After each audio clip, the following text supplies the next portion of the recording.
सो hi everyone. हाँ जी भाई, आपका इस अपने प्लेटफॉर्म पर स्वागत है जिसका नाम है शिवम सीडीपी और मेरा नाम है रैमी RAMMY रैमी ढोल DHULL। I am from Haryana.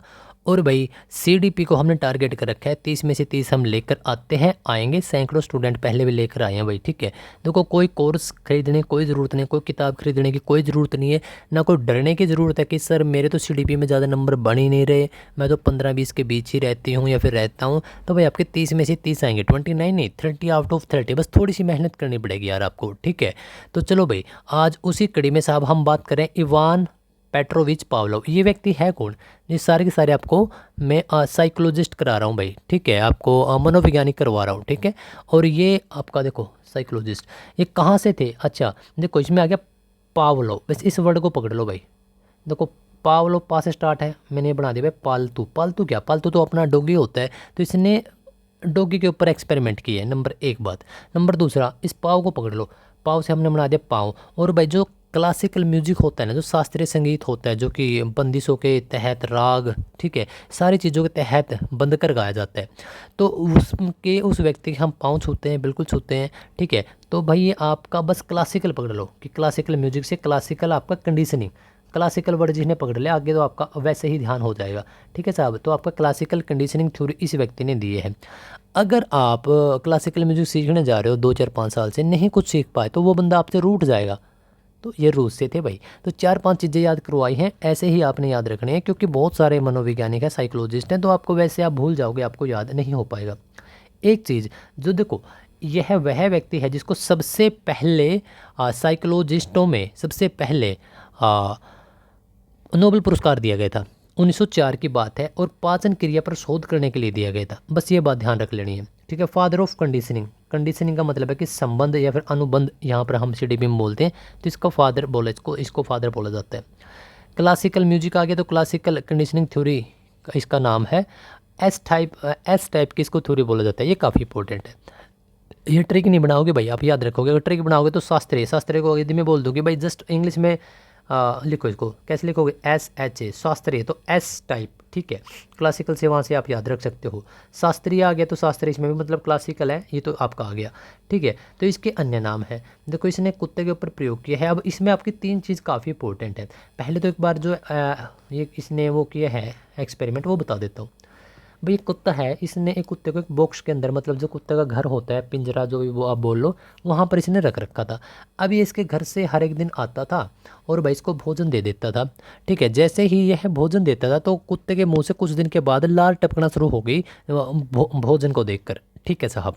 अब इस व्यक्ति ने क्या किया, कुछ दिन के बाद जैसे यह यहाँ पर पहुँचता तो एक घंटी बजाना शुरू कर देता था। तो 4 5 दिन के बाद कुत्ते को यह मालूम हो गया कि जैसे ही घंटे बजती है वैसे भोजन आता है। तो भाई कुत्ते के मुंह से लार टपकने लग गई।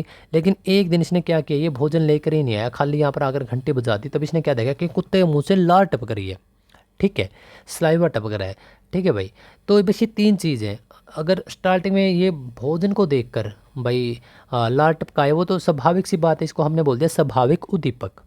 दूसरी बात क्या, अस्वाभाविक उद्दीपक, सिर्फ घंटे की आवाज़, अब की बार खाना नहीं आया, सिर्फ घंटे की आवाज़ पर यदि यह लार टपकाएगा तो भाई ये तो अस्वाभाविक हो गया, ठीक है। और लार टपकना, इसको हम बोलते हैं स्वाभाविक अनुक्रिया। ये अनुक्रिया और उद्दीपक में आप कंफ्यूज मत हो जाना। उद्दीपक क्या होता है, जो चीज़ जैसे कुत्ते को अब भोजन ग्रहण करना है, भोजन पाना है उसने, तो उसके लिए वो क्या है, पाने योग्य चीज़ है, कि जिसको पाना चाहता है, जो चीज़ पाने योग्य भाई वो उसको हम उद्दीपक बोल देते हैं। एक प्रकार से आप लालच भी मान सकते हो, ठीक है। और अनुक्रिया, इसमें क्या है कि भाई उसने क्या अनुक्रिया करी है, उसकी जो सलाइवा है, जो लार है, वो टपकने लग गई, ये इसका रिएक्ट हो गया, ठीक है।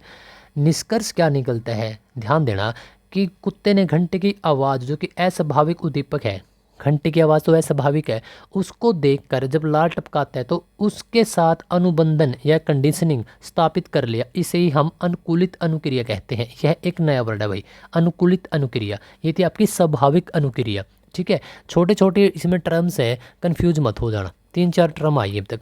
अच्छा, इसमें एक बार सिद्धांत देखो कि भाई एक तो जस्ट आप भोजन लेकर आते हो, पहला सिद्धांत ये है। दूसरा, आप घंटी बजाते हो जब भोजन आता है, दूसरा ये है। तीसरा, सिर्फ अब की बार आप घंटे घंटी आपने बजा दी, भोजन आप लेकर ही नहीं आए, तीनों में इसकी लार टपकेगी। बस ये बात इसने बताई है। Before conditioning, during conditioning and after conditioning. अब आ जाओ इसके जो 10 MCQ हैं। अच्छा, क्या कुछ समझे या नहीं समझे? क्योंकि देखो भाई, बहुत सारे साइकोलॉजिस्ट हैं और हम आसान आराम आराम से उसकी तरफ चल रहे हैं। तो आई थिंक 11-12 हमारे चैनल पर हो चुके हैं। तो उसी कड़ी में हम तो एक और आज आपके साथ साझा कर लिया। लेकिन ये सारे कन्फ्यूजिंग होते हैं, सच बात बताऊं तो, कि कोई बिल्ली के ऊपर प्रयोग कर रहा है, कोई चूहे के ऊपर, कोई कबूतर के ऊपर, कोई चिंपैंजी के ऊपर जिसका नाम सुल्तान है, कोई अमेरिका से, कोई रूस से है, कोई जर्मनी से, तो कन्फ्यूज हो जाते हैं। इसी वजह से पहले आपको एक वीडियो देखनी पड़ेगी जिसमें सभी मनोवैज्ञानिक और सभी के सारे सिद्धांत हैं, इसी यूट्यूब चैनल पर है, वो आप देख लो। ना मिले तो वीडियो में उसका लिंक मिल जाएगा, वो देख लेना। उसके बाद एटलीस्ट आपको ये तो पता चल ही जाएगा भाई कि भाई अच्छा ये तो मनोवैज्ञानिक है और ये इसका सिद्धांत है। ये कैसे पता चलेगा? मैंने आपको ट्रिक करवाई है, ठीक है। जैसे बुद्धि का एक कारक, दो कारक, त्रिकारक, बुद्धि का समूह कारक, बहुकारक, बुद्धि का बहुकारक, बुद्धि का बहुबुद्धि कारक, ठीक है। हावर गार्डनर वाला 8 टाइप की बुद्धि, तो मैंने सारे की सारी करवाई है। और यकीन मानो कि यदि आप जस्ट उस वीडियो को देख कर आपके दिमाग में वैसे का वैसा जाने दोगे, कोई नंबर नहीं कटेगा। अब आ जाओ इसके प्रश्न भाई, ठीक है। तो आ जाओ, इवान पावलोव मूल रूप से कहाँ के थे? देखो, इवान पावलोव कहाँ के थे? रूस के थे। कैसे याद किया था? पावलोव, पाँव आपने छुए किसके? क्लासिकल जो म्यूजिक सिखाता है। अगर आपने 4-5 साल सीखा, अगर कुछ नहीं आया तो वो आप क्या करोगे? वो बंदा आपसे रूठ जाएगा। नोबेल पुरस्कार कब मिला था भाई? 1904 में मिला था। लेकिन किस में? आपका जो डाइजेशन है, पाचन क्रिया में, ये इंपॉर्टेंट है। आगे आ जाओ, शास्त्रीय अनुबंधन सिद्धांत, क्लासिकल कंडीशनिंग में पावलोव ने किस जानवर पर प्रयोग किए थे भाई? कुत्ते पर, ठीक है। बिल्ली पर किसने किए थे? थॉर्नडाइक ने। चूहे पर BF स्किनर ने। चिंपैंजी पर किसने किए थे? ये आप बताओ भाई। चिंपैंजी का नाम था सुल्तान, ठीक है। चिंपैंजी का क्या नाम था? सुल्तान। ये बताओ कि पावलोव के प्रयोग में भोजन, फूड किस प्रकार का उद्दीपक है? देखो, फूड क्या है? नॉर्मली है। नॉर्मली क्या मतलब है कि स्वाभाविक है। लेकिन घंटी क्या है आपका? अस्वाभाविक है, ठीक है। देखो, ये तो स्वाभाविक है।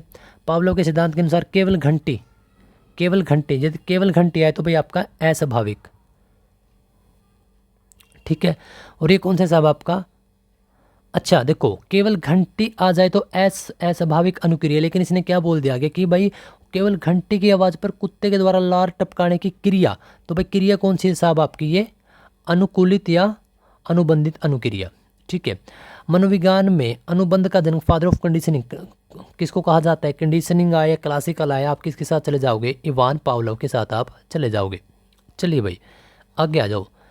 अगला है भाई आपका, यदि अनुबंधित उद्दीपक घंटी को बार बार स्वाभाविक उद्दीपक भोजन न दिया जाए तो अनुबंधन का समाप्त होना क्या कहलाता है? विलोपन। सामान्यकरण तो कैसे हो सकता है यदि उसको बार बार हम बता भी रहे हैं कि भोजन आ रहा है फिर भी नहीं मिल रहा? ये तो नहीं होगा भाई। स्वतः पुनः प्राप्ति, क्या दोबारा से प्राप्त कर लेगा? ये भी नहीं होगा। डिस्क्रिमिनेशन, क्या हमने किसी के साथ भेदभाव किया? नहीं। विलोपन, ये वर्ड थोड़ा सा अलग है, ठीक है, लेकिन आप याद रखोगे, हिंदी में इसको ध्यान रखोगे भाई। विद्यालय की घंटी बजने पर छात्रों के द्वारा अपना बैग पैक कर लेना, पावलोव के किस नियम का उदाहरण है? जिस प्रकार से घंटी बजी, कुत्ते को लगा कि भोजन आ गया, तो इस प्रकार से बच्चों को क्या लगा कि भाई अब छुट्टी हो गई। ये कौन सा सब आपका? ऑप्शन सी, क्योंकि प्रभाव का नियम, अभ्यास का नियम, ये तो है नहीं भाई। अच्छा, अंतर्दृष्टि का नियम, ये किसका है? वोल्फगैंग कोहलर का। कैसे करवाया था? अंतर्दृष्टि मतलब कि खुद के अंदर जब दृष्टि डालोगे, कोई भी गैंग का कोई भी मेंबर है, खुद के अंदर जिस दिन उसने दृष्टि डाली तो वो गैंग वोंग सारे छोड़ देगा भाई। प्रभाव का नियम और आपका ये दोनों आपका किसके हिसाब? आपके ये इसके हैं भाई, थॉर्नडाइक के, ठीक है। आगे आ जाओ।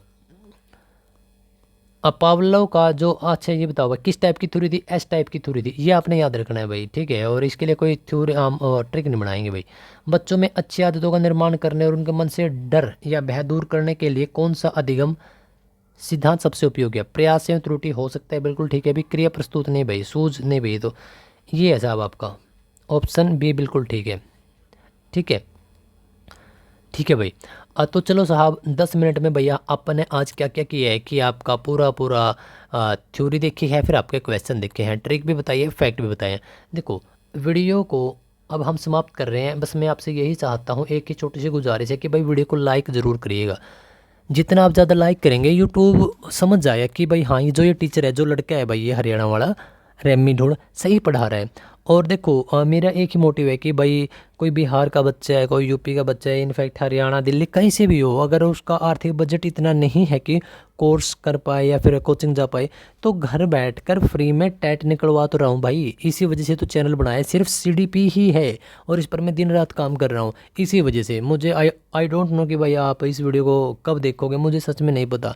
हालांकि मैं 2026 में बना रहा हूँ, लेकिन मैं उतनी ही शिद्दत से बना रहा हूँ जैसे कि आप मेरे अभी सामने बैठे हो, और मेरा ये मौलिक कर्तव्य की तरह मैं इसको मान के चलता हूँ, ठीक है, कि भाई ये नैतिक कर्तव्य की नहीं बल्कि मौलिक कर्तव्य की तरह मान के चलता हूँ कि भाई आपको पास कराना ये मेरी जिम्मेदारी है।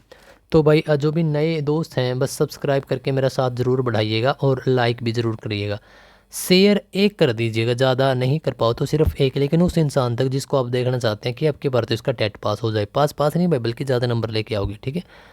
ओके, तो आप मुझे अभी कमेंट करके ये बताओ कि साहब वीडियो कैसी लग रही है, ट्रिक वाली वीडियो कैसी लग रही है, ठीक है, ये बताइएगा।